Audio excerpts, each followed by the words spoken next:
Hey folks, welcome back to Let's Play Grand Theft Auto 4 on the Mysterious JG. I think I might have had a little desync in that last video. We went to check for echo in one of the plot dialogue scenes, and there was a little echo. But there was also, like, everybody's lips were moving exactly the wrong times. Like, there's a little desync. Restarted the recording software. I really don't want to restart Windows if I can help it, because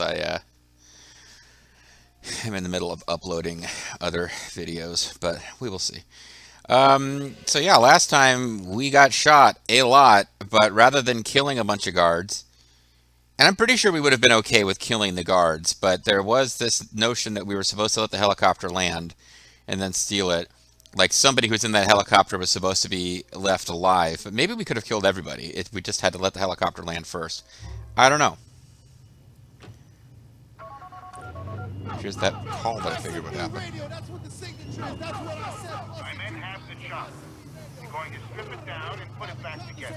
I'm thinking I should have let the last video go just a little longer, and then I could have yeah,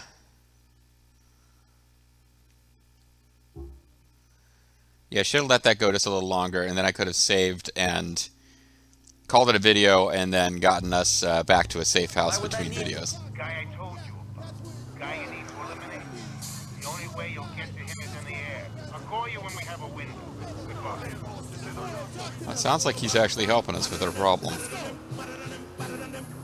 And that's been a traditional GTA thing, is that the CIA will eventually... There'll be something that the... See, apparently it wasn't illegal to go through that checkpoint, or maybe it was only illegal coming the other direction. But the place that I want, like, the criminals, or the protagonist is trying to do something, like, there's no particular way for them to do it, so the CIA will help them do it after they do random missions for the CIA. That's how we got Sweet out of prison. There was no mission chain where CJ, like, got on good terms with the prison guard and worked out some kind of plan to break Sweet out, or... No, because that wouldn't have made sense anyway. Sweet would have been on the run. Like, they needed to find a way to clear him. But then that would have involved a plot line where we figured out that Tenpenny was evil, and that wasn't supposed to happen until after Sweet got out. So, like, magical CIA bureaucratic power getting Sweet out was the only thing that made sense. In this game, it's like we're trying to find this man who we think betrayed our unit in the war.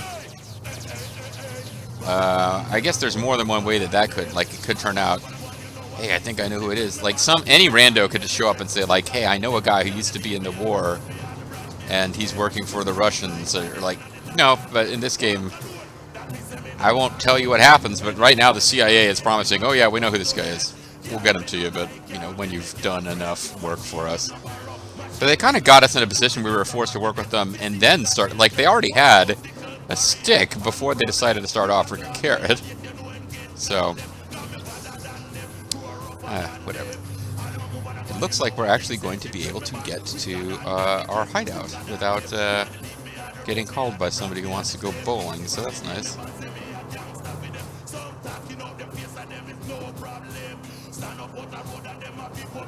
So far we've had really good fortune with... And maybe the rules have changed on YouTube, but, like, I have not been getting a bunch of content IDs for any of the music. There's several songs in Vice City that would always give you content IDs. I was thinking between videos about GTA protagonists. So, like, in this game, the CIA guy's angry at Nico for making... Oh, there's Brucey with a text. It's probably about, Nico, give me a call when you ain't killing people or working on your delts or whatever. There'd be new races going on all over town. Destroy that shit. Yeah, Brucey is kind of our waypoint into races. But street racing is usually one of my least favorite parts of any given GTA game, and I'm not planning to pursue it, so I can kind of let it go. Like in Vice City, street racing, there's a few points in the game where you needed to race as a mission, but most of it was once you owned the car dealership, it showed you where different street races... Actually, you didn't need to own the car dealership. I think even before you owned it, it showed you where races were. But then building up that asset was a matter of stealing cars, not racing cars. So Brucey does serve both functions. There's missions where you steal cars, but unlike in Vice City where you have to just go around and randomly wait for a certain car type to spawn, Brucey had like discrete missions. Anyway, trying to decide. We don't have armor anymore. Do I feel like getting armor? I mean, I could get a, what the? Oh, I set the, okay, it's my fault. I set it's like a block off.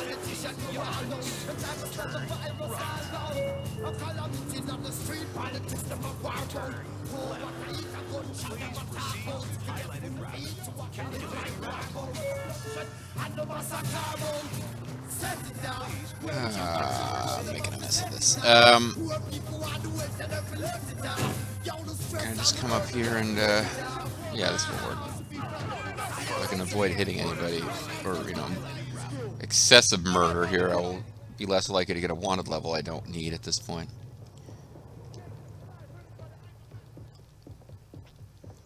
Yeah, I haven't been very careful about, in the past I've gotten away with not being careful about always having armor on these missions. But these last two missions both involved me getting shot to near death. So the smart move would definitely be to get armor before going on this next mission. It is possible to overuse Jacob for this. Like, he'll tell you, I'm busy, when you try to call him for guns. But I think if you clear a story mission between each guns call, you're usually okay. Nevertheless, I think I will actually see if there's an ammunition that's close to the next mission marker before I get going.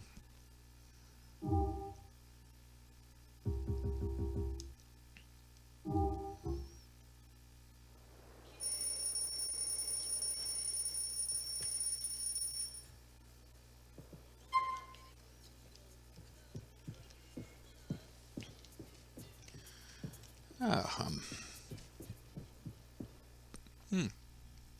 excuse me, sorry about that. Hit my favorite diner for sort of a brunch today, and it was good. There's like 2 meals worth of calories in it, though. Only a slight exaggeration. 2 meals worth of calories when, like, during the week I'm on a diet that involves a lot of salads. I think, yeah, I probably did have like more than 2 salads worth of food. Okay, I don't have a new mission to do for Liberty City Paper. Unknown contact. Hellitor Bowling Cabaret Club Waypoint.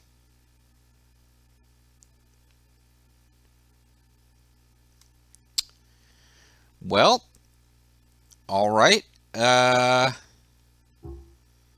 There might not be anything for it but to do this mission for this unknown contact.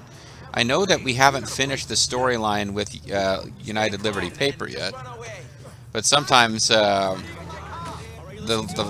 last mission or two of a chain won't be, like, you know, we had Manny wouldn't show up again until we'd done something for Elizabeta. And Elizabeta's final mission doesn't appear until after you've done Manny's final mission, because, of course, Manny is killed during Elizabeta's mission. So they have to have you do the... Now, they could just make, you know, some past GTA games had it where, oh yeah, some of these optional missions, like, the mission giver can get killed, and if you do the missions out of order, they'll die and you can't do the missions. But, I don't know if GTA 4 was, like, really intentionally not making that happen, just because they thought that was bullshit, or if it was more of a... No, we have a main story that we want you to play through, so that includes all the Manny stuff. They want to have you have some connection with Manny before he's killed, so his death will be more shocking. Somebody in the comments, might have been Callum Lancaster, was saying, "Man, Manny didn't deserve that." In GTA terms, like, how big a dick do you have to be before you get a violent death, considering how often GTA deals those out? Oh yeah, he was clearly a big enough dick that super ridiculous violent death was not that unwarranted. I am a radio genius, and you are. So I'm trying to expose the daily documentary. Like Yeah, I'm not really interested in the talk radio stations. We'll listen to a little bit more of the Jacob music. How is it going, man? Don't shoot at me now. Woohoo. We can certainly afford to pay the full price for some of this stuff because, again, there's nothing to spend money on except, I guess we got a combat shotgun. Because we can pick up regular, cheaper shotgun. That, I believe, is the assault rifle. So I think...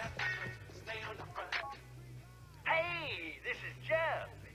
Yeah, you remember that happy-go-lucky guy? The one you told about his two-faced cheating slut of a wife? Oh, I yeah. just took some photos. But yeah, how you doing now anyway? You leave that bitch? You could say I... That bitch who got some didn't time. actually do anything Meet me in wrong. the garage off Silicon Street at the northeast corner of Middle Park. I need your help.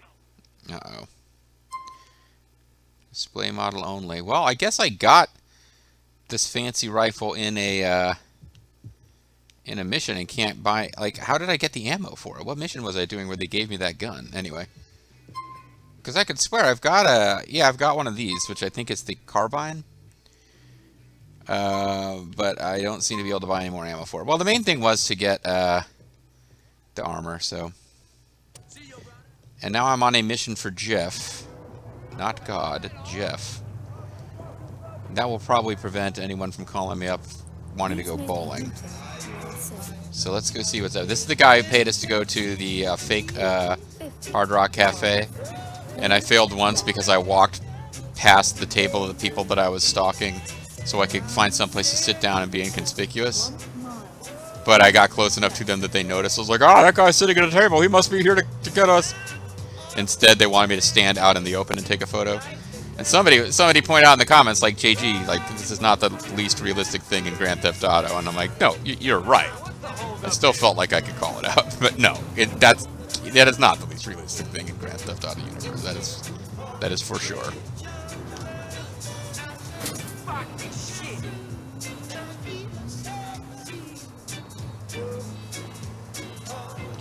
So let's go see what's up with Jeff. Seems unlikely that Jeff is going to move the main story. He's a side character. But still, after we've done something for Jeff, we'll end up going to meet this new contact because he's our only main story lead. I completely lost track of when I started this video. Okay.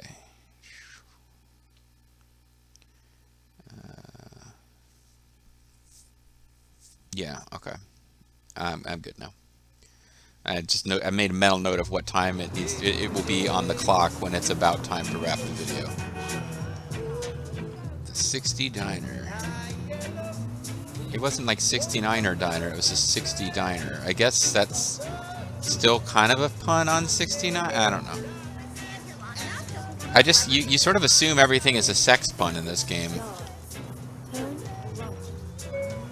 Although sometimes it can be a pun on, like, feces instead. So sex and feces are never connected, but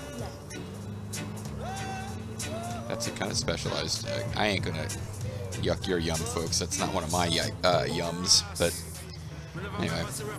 No, what I'm getting at is it's usually some kind of body function or sexual humor in their names. Alright, so there's a parking lot.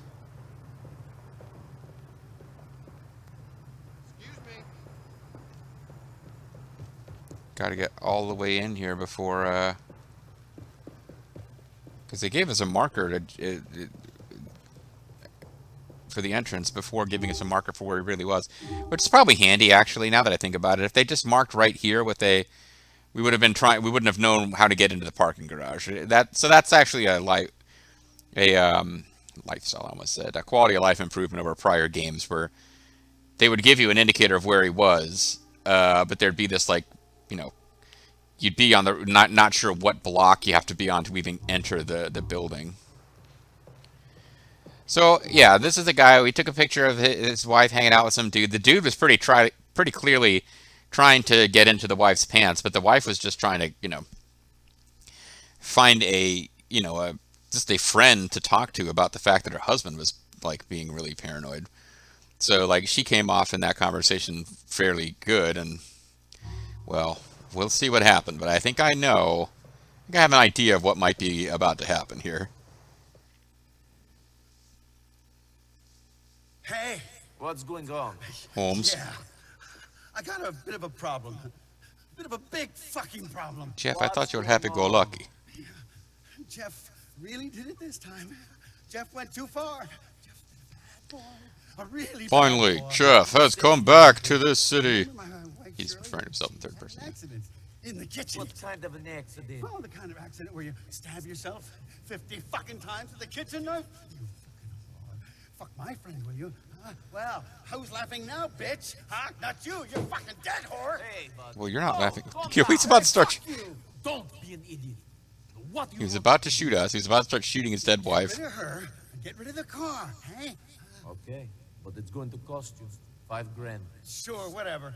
Give me the keys. Put the gun away. Yeah, okay, thanks. Nico's very patient with this fellow. Oh, Get out of here. yeah. Nico really does want to help these people that he meets. Calculating route. So I'm pretty sure the whole strangers mechanic debuts in Red Dead Redemption. We have these side missions you don't have to do, where these people are trying to get help from John Marston. Sometimes these people seem like really scummy and slimy, and you're not sure why John Marston's helping them. And then this is the first time it appears in the Grand Theft Auto series. It is, of course, back for Red Dead Redemption 2. It is back in Grand Theft Auto 5. But it leads me to a point. Oh, somebody was already complaining about too much time on the map screen, but I have a monologue I want to go into. It brings me to a point. Grand Theft Auto suffers storyline-wise. Like, as far as you getting into the story, it suffers a bit because you have these protagonists. It's the nature of the Grand Theft Auto franchise, going back to the earlier games. Oh, God. Yeah, she's a mess.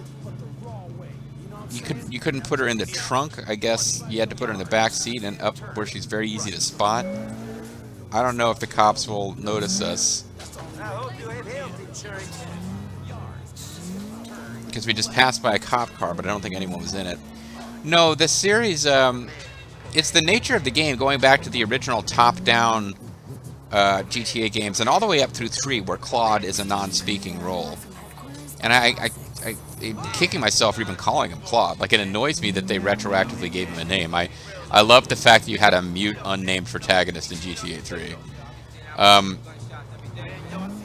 But you really start to notice it in Vice City. Like, so the nature of the gameplay, particularly in the open world, just do whatever you want sections of the game, you can just, like, get a chainsaw and start killing people. They have these rampages you're encouraged to go on. Get a 6-star wanted level so you can steal a tank. All this crazy violence. But then in the story sequences, you're supposed to be playing as a character with some kind of motivation. Like, it doesn't make sense that Tommy Vercetti is clearly a guy with a lot of anger. But it doesn't make sense that he would just, like, there are story events where it's like he's connecting with people. He's trying to form alliances and friendship. He wants to be friends with Lance Vance, even if Lance Vance betrays him. There is this kind of fun chemistry they've got before Lance turns on him. And it's this, maybe I was looking too hard for emotional footholds. There's that scene in Vice City where Tommy is talking to the guy who runs the printing press, and he's talking about how, yeah, my dad used to work at a printing press. Sometimes at night I would come in and help him clean the rollers. I always thought I would go into this too, but I guess we took different paths. He's clearly talking about, more than likely, he's talking about his dead father, and he's sort of stirring up feelings in Tommy about his dead father being at the printing press. It almost immediately takes this comic turn when the older guy, who would be about the age of Tommy Vercetti's dad, like, immediately it comically turns it towards, no, I want to print to print fake money. Like it immediately comes back to crime.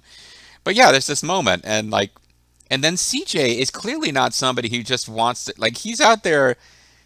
He's certainly willing to represent Grove Street and be part of violent criminal activity, but he's also just like wants to hang out and have fun, and he really enjoys, like, you know, he seems like a good-natured, fun character who's moved into a lot of this stuff. And then in this game, Nico is like he's got a dark past and he wants to get away from it.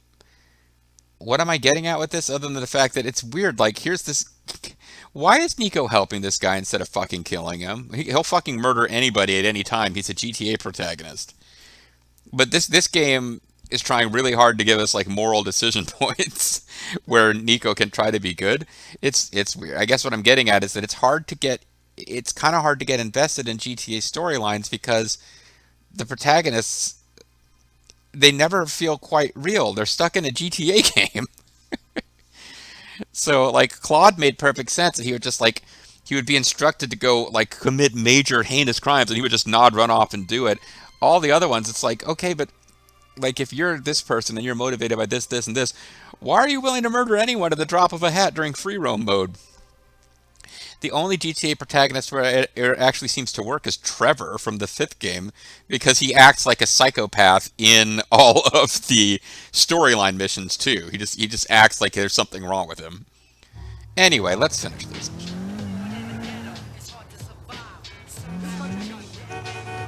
But it is kind of fun to watch a GTA protagonist trying to be like reasonable and help people out. Cars traveling at high speed, press Y to jump from the vehicle. That should be easy enough. And I think they've set this up as being a ramp that we can jump off of.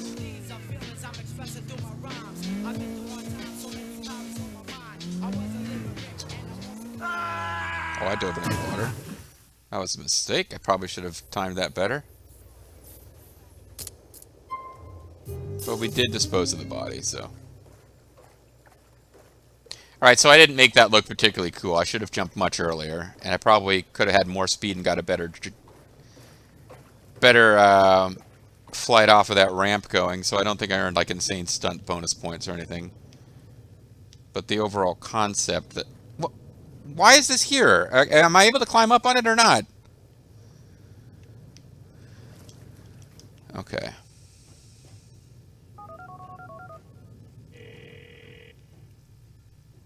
I got rid of that body for you. You should be clean. Now all you need to worry about is your conscience. The whore! She brought this on herself. Practically stabbed herself by letting him give it to her. Thanks. For the help, big man. Well, I guess that means we got $5,000. Of course, in this game, you could spend that on like one weapon. Like you can very easily spend that on ammo.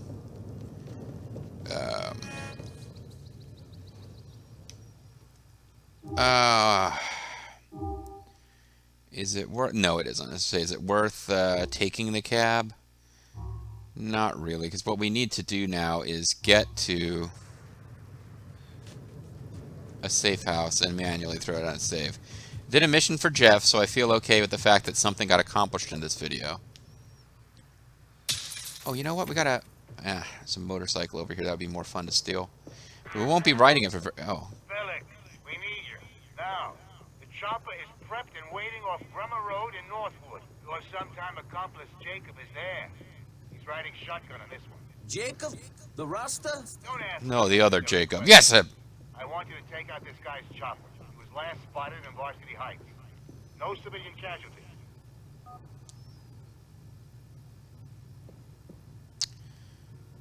Well, shoot. But, okay, well, this sucks because it started, we don't get a chance to go save first. Because I'm pretty sure if we go to a safe house right now, we will not be able to save mid-mission. Alright, well, let's just go then. But cool, I've got the special Jamaican supercycle here. Never mind, it says green. Occasionally it looks like it's yellow, but I think that's supposed to be Claire. It's the Republican Space Ranger shower scene playset. Hey, baby, The Republican Space Ranger shower scene playset. Leon Weasel and collect all the action figures only at Burger Shot. Burger Shot. Die with a smile on your face. Weasel, entertainment and freedom together again. Alright, well, I was kind of hoping not to get stuck in the middle of a mission and to be able to go save my game.